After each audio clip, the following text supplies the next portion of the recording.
हक्क आम्ही बजावलेला आहे। आणि आपण जर बघितलं तर अख्ख्या कल्याण लोकसभा मतदारसंघामध्ये मतदाराचा उत्साह अत्यंत चांगल्या प्रकारचा दिसतो आहे। परंतु निवडणूक आयोगाच्या गलथान कारभारामुळे अनेक मतदारांची नावे या मतदार यादीतून गायब झालेली आहे। त्यामुळे खरे मत देणारी जी लोक आहेत ती त्यामुळे हवालदिल झाली। कल्याण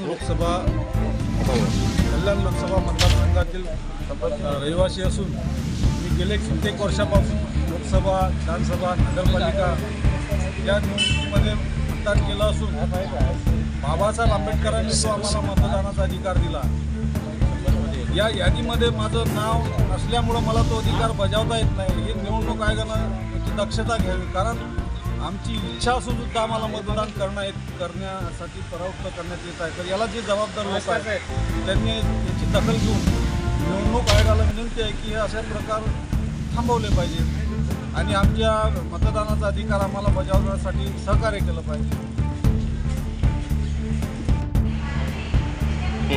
प्रणिता प्रकाश खांडेकर, मी ॲज अ पोस्ट ऑफिसमध्ये सर्व्हिस करते आणि दुसरी गोष्ट अशी की इथे मी आज 40 वर्ष आम्ही इथे रहिवासी आहोत, तरी आमचं आज या वोटिंग लिस्टमध्ये आमची नावं नाही आहेत। अशी वोटिंग लिस्टमध्ये नावं नसलेली जाईबाई शाळेच्या इथे बरेच लोक आहेत की ज्या लोकांची वोटिंग लिस्टमध्ये नावं नाही आहेत आणि तरीही मी 10 उत्तर शोधून KDMCच्या ऑफिसमध्ये आली आहे। वॉर्ड क्रमांक तुमचा रूम नंबर 10 इलेक्शन ऑफिसचं ऑफिस आहे त्यांच्याकडे आले आहे, तिथेही माझं नाव सापडत नाही आहे। मला माझं वोट करायचं आहे, मला माझं वोटिंगचा अधिकार बजवायचा आहे, मला माझं वोट झालं पाहिजे। अधिकारी आता तिथे अवेलेबल नाही आहेत। बाकीचे जे शिक्षक आहेत जे आपल्याला